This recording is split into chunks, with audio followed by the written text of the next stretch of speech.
আসসালামু আলাইকুম ওয়া রাহমাতুল্লাহ। আলহামদুলিল্লাহি ওয়াহদাহ ওয়াসসালাতু ওয়াসসালামু আলা মান লা নাবিয়্যা বা'দাহ। আউযু বিল্লাহি মিনাশ শাইতানির রাজীম। ওয়া বিল ওয়ালিদাইনি ইহসানা। সম্মানিত দর্শক মণ্ডলী, প্রশংসা আল্লাহর জন্য, শান্তি অবতীর্ণ হোক আল্লাহর রাসূলের উপর সাল্লাল্লাহু আলাইহি ওয়াসাল্লাম। আমরা আদর্শ পরিবারের উপর গুরুত্বপূর্ণ তথ্যবহল আলোচনা করছিলাম। তার একটি গুরুত্বপূর্ণ আলোচনা হচ্ছে পিতামাতার আনুগত্য করার।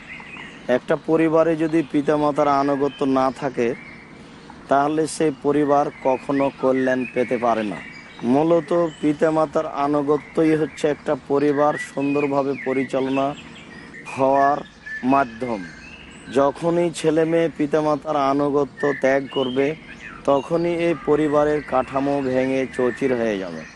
আর এ কারণে আল্লাহ তাআলা পিতামাতার আনুগত্যের বিষয়টি খুব জোরালোভাবে পেশ করেছেন। আল্লাহ তাআলা বলেন, তোমরা পিতামাতার আনুগত্য করো, তোমরা তাদের সাথে অনুগ্রহ করো। আল্লাহ অন্যত্র বলেন, তোমরা আল্লাহর ইবাদত করো এবং পিতামাতাকে যথাযথ মূল্যায়ন করো। রাসূল সাল্লাল্লাহু আলাইহি ওয়াসাল্লাম এক বৈঠকে বলেন, 3 শ্রেণীর মানুষ জান্নাতে যাবে না। তার এক শ্রেণীর মানুষ হচ্ছে পিতামাতার সাথে যারা সদাচরণ করে না, যারা পিতামাতার আনুগত্য করে না, তারা জান্নাতে যাবে না। দ্বিতীয় শ্রেণীর মানুষ হচ্ছে যারা মানুষকে কোনো কিছু প্রদান করে খোটা দেয়, মানুষকে সময়ে অসুবিধায় কিছু দেয়, একটু সুযোগ আসলেই সে দেওয়া কথাটি উল্লেখ করে। অবশ্যই আমরা খোটা দেওয়া বিষয়টি বুঝি, খেয়াল করি না যে এত বড় পাপ, যে পাপের কারণে আল্লাহ তাআলা কিয়ামতের মাঠে কথা বলবেন না। তিনি বলছেন যে 3 শ্রেণীর মানুষের সাথে আল্লাহ তাআলা কিয়ামতের মাঠে কথা বলবেন না, যাদেরকে পবিত্র করবেন না, যাদের জন্য রয়েছে অপমানজনক শাস্তি। তার 1 নম্বরে তিনি বলেছেন টাকনুর নিচে কাপড় পরিধান করা। 2 নম্বরে তিনি বলেছেন খোটা দেওয়া। 3 নম্বরে তিনি বলেছেন মিথ্যা কথায় ব্যবসা বাণিজ্য করা। যারা মিথ্যা কথায় ব্যবসা বাণিজ্য করে, তাদের সাথে আল্লাহ তাআলা কিয়ামতের মাঠে কথা বলবেন না। যারা খোটা দেয়, তাদের সাথে আল্লাহ কথা বলবেন না। আমরা বলছিলাম যে 3 শ্রেণীর মানুষ জান্নাতে যাবে না। তার 1 শ্রেণীর মানুষ হচ্ছে পিতামাতার আনুগত্য করে না যারা, আর 1 শ্রেণীর মানুষ হচ্ছে যারা জাদুকে বিশ্বাস করে। জাদুকে বিশ্বাস করা মানে আল্লাহকে অস্বীকার করা, যেমন ভাবে ভাগ্যকে অস্বীকার করা মানে আল্লাহকে অস্বীকার করা। এ কারণেই তারা বড় পাপী হয়, আর এ কারণেই তাদের পরকালে পরিণাম হচ্ছে জাহান্নাম। সম্মানিত দর্শক মণ্ডলী, পিতামাতার বিষয়টিকে আমরা এইভাবে কঠিনভাবে দেখি, যা আমাদের জন্য জরুরি। আবু হুরায়রা রাদিয়াল্লাহু তাআলা আনহু বলেন, রাসূল সাল্লাল্লাহু আলাইহি ওয়াসাল্লাম বলেছেন, ইন্নাল্লাহা হাররামা উকুকাল ওয়ালিদাইনি। আল্লাহ তাআলা পিতামাতার অবাধ্য চলাকে হারাম করেছেন। পিতামাতার অবাধ্য চলা কাজটি হচ্ছে হারাম। তিনি বলেন, জীবিত মেয়েকে মাটিতে পুঁতে দেওয়া হারাম, সন্তানকে জীবিত হত্যা করা হারাম, জীবিত মেয়েকে মাটিতে পুঁতে দেওয়া হারাম। যে ব্যাপারে আল্লাহ তাআলা বলেছেন, ওয়া ইযাল মাউউদাতু সুইলাত বিআইয়ি যামবিন কুতিলাত, বিচারের মাঠে তাদের জিজ্ঞাসা করা হবে কোন অপরাধে তাদের হত্যা করা হয়েছে। তখন যে ব্যক্তি হত্যা করেছে তার জন্য বড় বিপদ নেমে আসবে। আল্লাহ তাআলা বলেন, লা তাকতুলু আওলাদাকুম খাশিয়াতা ইমলাক, তোমরা তোমাদের সন্তানকে খাদ্যের ভয়ে হত্যা করো না, আমি তাদের রুজি প্রদান করে থাকি। আমাদের দেশে এই বিষয়ে সাধারণত যা দেখা যায়, তাতে মানুষ সুখী সংসারের আশাতেই ছেলে মেয়ে কম নিচ্ছে। একটা ছেলে একটা মেয়েকে তারা সুখী সংসার মনে করছে, অথচ এটা একটা নেহায়াত অন্যায় কাজ। সংসার সুখী হওয়া না হওয়া সেটা আল্লাহ তাআলার হাতে রয়েছে। জোর করে কেউ ধনী হতে পারবে না। মানুষের তাকদিরে কি আছে তা যেদিন প্রত্যেকটা মানুষ তার নিজ নিজ মায়ের পেটে 43 সময় হয়েছে, তখনই আল্লাহ তাআলা তা নির্ধারণ করেছেন। আর আপনি সন্তান কম নিয়ে আর একজনের তাকদিরে আপনি সুখ শান্তি ফিরিয়ে আনতে পারবেন না, এটা অসম্ভব।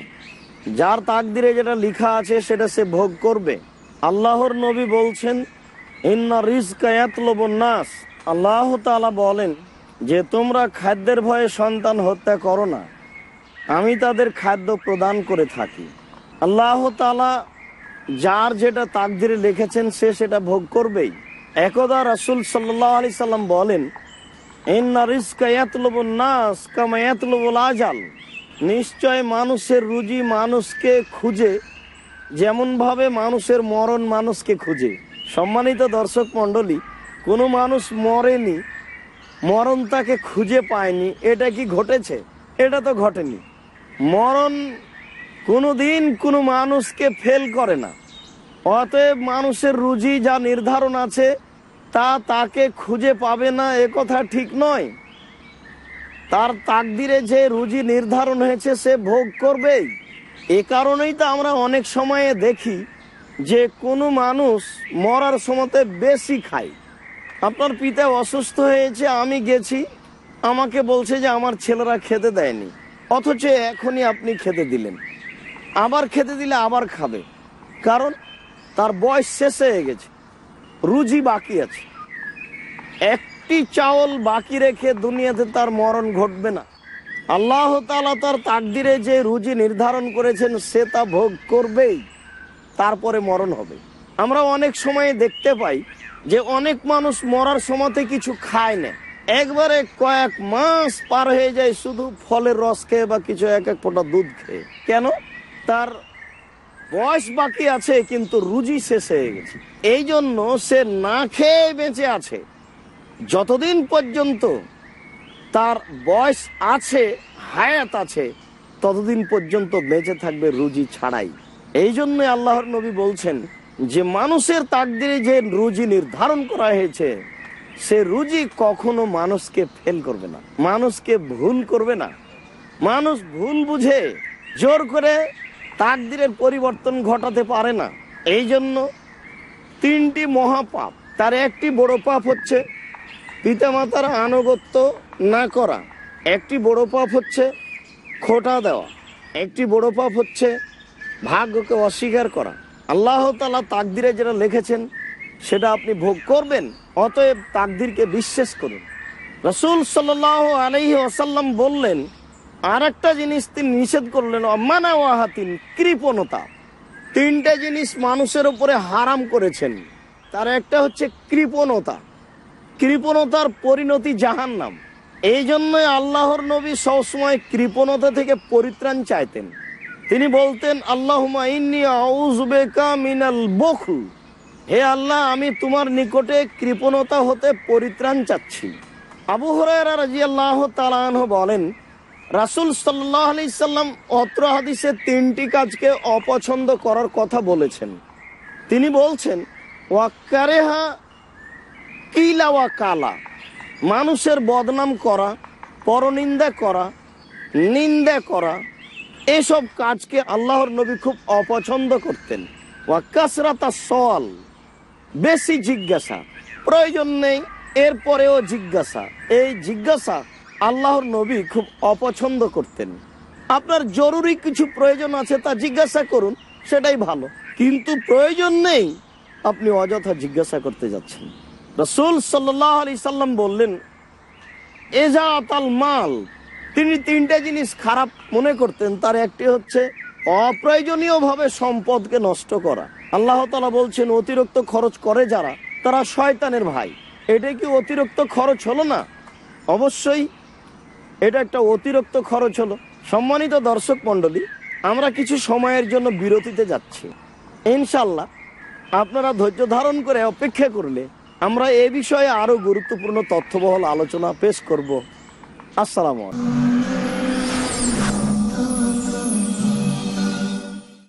আসসালামু আলাইকুম ওয়া রাহমাতুল্লাহ। সম্মানিত দর্শক মণ্ডলী, আপনারা এই গুরুত্বপূর্ণ তথ্যবহুল আলোচনা শোনার জন্য অপেক্ষা করছেন। এই জন্য আমরা আপনাদের শুকরিয়া আদায় করি। আল্লাহ তাআলা আপনাদের যাজায়ে খায়ের প্রদান করুন। আমরা আল্লাহর নিকটে এই কামনাই করি। আমরা বলছিলাম যে রাসূল সাল্লাল্লাহু আলাইহি সাল্লাম তিনটা কাজকে অপছন্দ করতেন। তার একটা হচ্ছে এজাআতাল মাল, অপ্রয়োজনীয়ভাবে পয়সাকে নষ্ট করা। আপনি বাড়িতে খাওয়া দাওয়ার পরে বাজারে গিয়ে এইভাবে দোকানে বসে যে শত শত টাকা নষ্ট করলেন, এটা কি কোনো প্রয়োজন ছিল? আপনি কি মনে করেন যে এই পয়সার ব্যাপারে আপনাকে বিচারের কাঠগড়াতে জবাবদিহি হতে হবে না? আপনি যে অপ্রয়োজনীয়ভাবে আপনার ছেলে মেয়ের পোশাক পাতি কিনছেন, আপনি কি মনে করেন এই বিষয়ে আপনাকে বিচারের কাঠগড়াতে জবাবদিহি হতে হবে না? আপনি পৃথিবীর জীবিকা নির্বাহ এত সহজ মনে করলেন? বিচারের মাঠ অত সহজ নয়। মানুষের তো বিচার হবে, এই পশু প্রাণীরও বিচার হবে। সম্মানিত দর্শক মন্ডলী, মনে রাখা ভালো হবে, মানুষের তো বিচার হবে, এই পশু প্রাণীরও বিচার হবে। একটা শিংওয়ালা ছাগল যদি একটা অশিংওয়ালা ছাগলকে গুতা মেরে থাকে, বিচারের কাঠগড়াতে আল্লাহ তাআলা অশিংওয়ালা ছাগলকে শিং দিয়ে বলবেন তুমি গুতা মেরে পরিশোধ করে নাও। কাজে বিচারের মাঠ অত সহজ নয়। আপনি যে অর্থ সম্পদ উপার্জন করেছেন, ব্যয় করেছেন, উপার্জন করছেন, ব্যয় করছেন, এগুলো সব বিচারের মাঠে অক্ষরে অক্ষরে বুঝিয়ে দিতে হবে। রাসূল সাল্লাল্লাহু আলাইহি সাল্লাম বলেন, লা ইয়াজুলু কাদামা বানি আদম হাত্তা ইসালান খামস। বিচারের মাঠে আদম সন্তানের পাকে নড়াচড়া করতে দেওয়া হবে না যতক্ষণ পর্যন্ত পাঁচটা বিষয়ে তাকে জিজ্ঞাসা করা না হয়েছে। তার একটি হচ্ছে আনুমরিহি ফিমা আফনাহু, তার বয়স সম্পর্কে, বয়সটা সে কিভাবে অতিবাহিত করলো, কিভাবে তার সময়টা কাটালো, কোথায় কাটিয়েছেন, কিভাবে কাটিয়েছেন, তা পূর্ণ বিচারের মাঠে বুঝাতে হবে। অন সাবাবিহি ফিমা আবলাহু, তার যৌবন জীবনকে কিভাবে অতিবাহিত করেছে। মানুষ যৌবন জীবনে বড় বিপদে পড়ে, মানুষ যৌবন জীবনে বড় সমস্যায় পড়ে। আল্লাহর নবী বলেন, যৌবন জীবন কিভাবে অতিবাহিত করেছে তাকে অক্ষরে অক্ষরে বুঝাতে হবে বিচারের কাঠগড়াতে। প্রকাশ্যভাবে যা করেছে সেটাও বুঝাতে হবে, গোপনভাবে যেটা করেছে সেটাও বুঝাতে হবে। বিচারের মাঠে আল্লাহ তাআলা কোনো অপরাধীকে অপরাধী প্রমাণ না করে জাহান্নামে দিবেন না, এটা বুঝানোর পরে। আল্লাহর নবী বলেন, ওয়ান মালিহি, তার ওই অর্থ সম্পদ কোথায় সে উপার্জন করেছে এবং কোথায় সে ব্যয় করেছে। সম্মানিত দর্শক মন্ডলী, আপনার বয়স এখন 60 বছর আমরা ধরি, আপনি মোটামুটি 20 বছর বয়সে উপার্জন শুরু করেছেন, তাহলে 40 বছর যাবত আপনি উপার্জন করেছেন। কোথায় কোন টাকা উপার্জন করেছেন তা কি এখন আপনি পূর্ণ বুঝাতে পারবেন? আপনার মনে আছে? আল্লাহ তাআলা সব লিখে রেখেছেন। তিনি লিখেও দেখাবেন, বাস্তব চোখে দেখাবেন। এরপরে যেখানে আমি উপার্জন করেছি সেই মাটিও কথা বলবে। বরং আল্লাহ তাআলার কাছে 4টা পদ্ধতি আছে মানুষকে অপরাধী প্রমাণ করার বিচারের কাঠগড়াতে। তার একটা পদ্ধতি হচ্ছে, আমি আর আপনি যা করছি তা আল্লাহ তাআলা দেখাবেন। আল্লাহ তাআলা বলেন, কেউ যদি সরিষা সমপরিমাণ ভালো কাজ করে তাহলে তা দেখানো হবে, কেউ যদি সরিষা সমপরিমাণ মন্দ কাজ করে তাহলে বিচারের কাঠগড়াতে তা দেখানো হবে।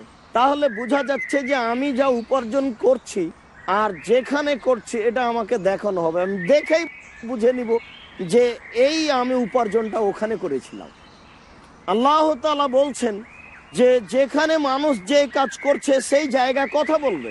ইয়াউমাইদিন তুহাদ্দিসু আখবারাহা, আমি যেখানে যে পয়সা উপার্জন করেছি সেই পয়সা বিচারের কাঠগড়াতে টপ টপ টপ টপ করে কথা বলবে। আমি বলার সাথে সাথে বুঝে নিব যে এই উপার্জন আমি ওখানে করেছিলাম। প্রত্যেকটা মানুষের হাতে খাতা দেওয়া হবে, খাতা তাকে পড়তে বলা হবে। পড়ে বলবে, মালে হাদাল কিতাব লা ইউগাদিরু সাগীরাতান ওয়ালা কাবীরা, কি আশ্চর্য ধরনের খাতা, ছোট কথাও লেখা আছে, বড় কথাও লেখা আছে। আপনি আপনার নিজের খাতা দেখে অবাক হয়ে যাবেন। 4 নম্বর পদ্ধতি, বিচারের কাঠগড়াতে আল্লাহ তাআলা মুখকে সিলাই করে দিবেন, মুখে কোনো কথা বলার সুযোগ থাকবে না। আল্লাহ তাআলা বলেন, আল ইয়াওমা নাখতিমু আলা আফওয়াহিহিম, আজ আমি মানুষের মুখ সিলাই করে দিব, মানুষের হাত কথা বলবে। আপনি যত পয়সা যেখানে উপার্জন করেছেন সব কথাগুলি, পয়সার বিষয়টি সব হাতে টপ টপ টপ টপ করে বলে দিবে। পায়ে বলবে, হাত তুমি ঠিক বলেছ। দর্শক মণ্ডলী, আমরা কি বিষয়টি বুঝাতে পারছি? যদি বুঝাতে না পারি তাহলে এটা আমাদের অক্ষমতা। আমরা প্রাণপণে চেষ্টা করছি যে বিচারের মাঠে মানুষকে তার কর্মকে বুঝাতেই হবে। কোথায় ব্যয় করেছে সেটাও বুঝাতে হবে, কোথায় আয় করেছে সেটাও বুঝাতে হবে। এ কারণেই আল্লাহর নবী 3টি কাজকে অপছন্দ করতেন। তার একটি হচ্ছে মানুষের নিন্দা করা, অপ্রয়োজনীয় কথায় লিপ্ত হওয়া, আর একটি হচ্ছে অপ্রয়োজনীয়ভাবে জিজ্ঞাসা করা, আর একটি হচ্ছে অপ্রয়োজনীয়ভাবে সম্পদকে নষ্ট করা। আপনি আজকে অযথা স্টলে বসে যে 50 টাকা খরচ করলেন, আপনি কি মনে করছেন যে এটা জবাবদিহি হতে হবে না, বুঝাতে হবে না? অবশ্যই। 50 টাকা কেন, সম্মানিত দর্শক মণ্ডলী, জেনে শুনে 5টা পয়সা যদি আপনি খরচ করে থাকেন, 1টা পয়সা বিচারের কাঠগড়াতে অবশ্যই বুঝাতে হবে, নিশ্চিত বুঝাতে হবে, অবধারিত বুঝাতে হবে। আল্লাহর নবী বলেছেন, বিচারের মাঠে 5টি জিনিস জিজ্ঞাসা করার পূর্ব পর্যন্ত কারো পা নড়াচড়া করতে দেওয়ার সুযোগ হবে না। আমরা বলছিলাম, রাসূল সাল্লাল্লাহু আলাইহি সাল্লাম বলেছেন, 3 শ্রেণীর মানুষের সাথে আল্লাহ তাআলা কিয়ামতের মাঠে কথা বলবেন না। তার এক শ্রেণীর মানুষ হচ্ছে যারা পিতামাতার অবাধ্য চলে, এক শ্রেণীর মানুষ হচ্ছে যারা ভাগ্যকে অস্বীকার করে। রাসূল সাল্লাল্লাহু আলাইহি সাল্লাম বলেন, যারা পিতামাতার অবাধ্য চলে তাদের জন্য জান্নাত হারাম, তারা জান্নাত পাবে না। আমরা এ ব্যাপারে গুরুত্বপূর্ণ তথ্যবহল বুখারী মুসলিম থেকে একটা ঘটনা পেশ করি। আপনারা সবাই জানেন যে ইব্রাহিম আলাইহিস সালাম সাধারণত থাকতেন সিরিয়ায়। তিনি মাঝে মধ্যে আসতেন মক্কায় আহাল পরিবারের নিকটে। আর আপনাদের খুব ভালোভাবেই জানা আছে যে ইব্রাহিম আলাইহিস সালাম তার ছেলে ইসমাইলকে এবং তার স্ত্রী হাজেরাকে নিয়ে এসে কাবা ঘরের পাশে রেখে গেছিলেন। আমি একটু আপনাদের স্পষ্ট করে বলি, তাহলে বিষয়টি আমরা খুব ভালোভাবে বুঝতে পারবো।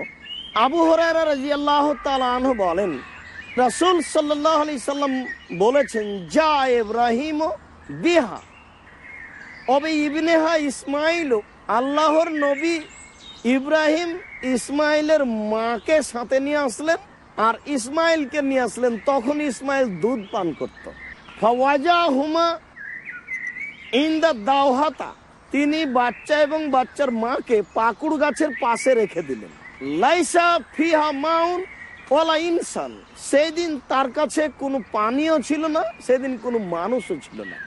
রেখে দিয়ে তিনি উল্টা ফিরে চললেন। তখন ইব্রাহিম আলাইহিস সালামের স্ত্রী হাজেরাও স্বামীর পিছনে পিছনে চলতে লাগলেন। পিছনে পিছনে তিনি চলছেন আর বলছেন, ইব্রাহিম কোথায় যাচ্ছেন, ইব্রাহিম কোথায় যাচ্ছেন? ওয়ালা ইয়ালতাফিতু ইলাইহা, কিন্তু ইব্রাহিম আলাইহিস সালাম তার স্ত্রীর দিকে লক্ষ্য করছেন না। তিনি বারবার বলছেন, কোথায় আপনি যাচ্ছেন? অতাতরকুনা বিহাযাল ওয়াদি লাইসা ফিহা ইনসুন ওয়ালা শাই, আপনি এই উপত্যকা আমাদেরকে রেখে যাচ্ছেন, এই উপত্যকায় কোনো মানুষ নেই, কোনো ঘাস পাতাও নেই, এখানে কিছুই নেই, আপনি আমাদেরকে এইভাবে রেখে যাচ্ছেন, বুঝতে পারি না। বারবার বলছেন পিছন থেকে, আর পিছনে পিছনে হাঁটছেন। তিনি যখন বুঝলেন যে স্বামী তার দিকে লক্ষ্য করবেন না, তখন তিনি নিরুপায় হয়ে বলছেন, আচ্ছা স্বামী, আপনি কি এইভাবে আল্লাহর অনুমতিতে যাচ্ছেন? আল্লাহ কি আপনাকে এইভাবে চলে যেতে বলেছে?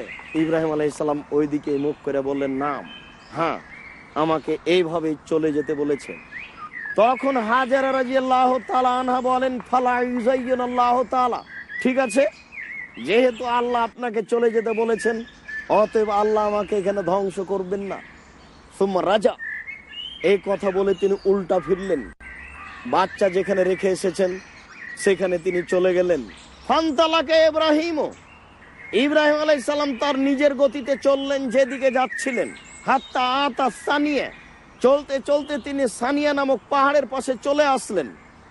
পাহাড়ের পাশে চলে এসে আবার উল্টা ঘুরে তিনি আহাল পরিবারকে দেখতে লাগলেন। ফালায়ারাহু, তিনি তার পরিবারকে দেখতে পেলেন না।